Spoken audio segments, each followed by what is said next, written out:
New questions are being raised after the Salt Lake City Police Department released body cam footage from a police shooting death in August. The footage was just recently released, and the video we're about to show you is graphic, and some of you may want to look away.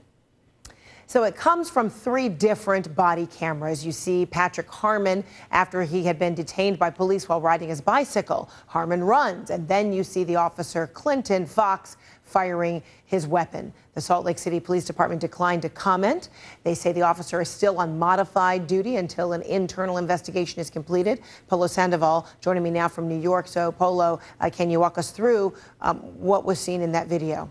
That's important too, Fred. Exactly what led up to that critical moment when that police officer in Salt Lake City shot and killed this 50-year-old man. So we're going to play some of that video that, as you mentioned, is graphic, but is important to be able to walk away with at least a clearer idea of what took place in Salt Lake City in mid-August. Again, all this playing out on August 13th. That's when Salt Lake City police encountered this 50-year-old man. We know his name is Patrick Harmon. Investigators saying that this gentleman reportedly, according to the district attorney's office, rode on his bicycle across 6 road lanes. He was also missing a red reflector on the back of his bike, a tail light, if you will, and that's what initiated the stop. During this conversation that's happening here on that video, that's when police officers are speaking to this gentleman when they find out that he had several outstanding warrants. One of them, a felony aggravated assault warrant.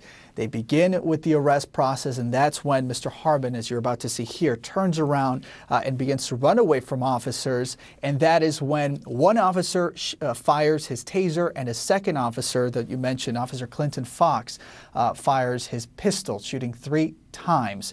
And we now know the outcome here. This 50-year-old man taken to the hospital, declared dead there at the hospital.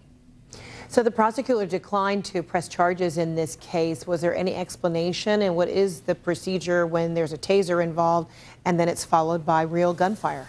And that is the other part of the story here, an important thing. Investigators saying that the district attorney's office determined that this 50-year-old man at one point in that video turns around and produces a knife and says, quote, "I'm going to cut or stab." And that is what prompted the response from officers shooting and killing this man, that again, he reportedly had a knife. Now, this gentleman's family is speaking to The Guardian, saying that he was simply turning around, running away. The NAACP also adding with their own response, quite disturbed by what they saw. I'll read you a very short portion of the statement that CNN received earlier today. The NAACP saying, quote, "It seemed more like could have been done by the police officers to apprehend Mr. Patrick Harmon than shooting him in the back as he ran." They go on to say that he was never actually given time to heed the warnings by those police officers. So at this point, though, the district attorney, after this investigation, determining that they will not press charges against none of the officers, especially Officer Clinton as well, saying that the use of force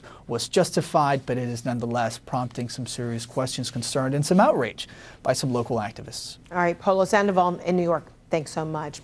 Also, there's this video, another fatal police shooting in North Carolina. Again, a caution for viewers, as this video, too, is disturbing.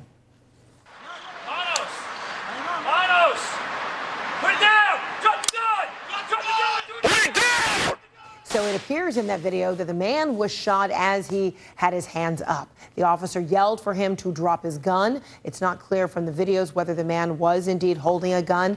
Police were responding to a call from the man who said he had a gun but no bullets, and he had been drinking and also wanted to be picked up. He was also incoherent. Both officers are on administrative assignment pending an investigation. Still ahead. Iran talking tough, issuing a new stern warning to the U.S. if the White House moves forward with new sanctions.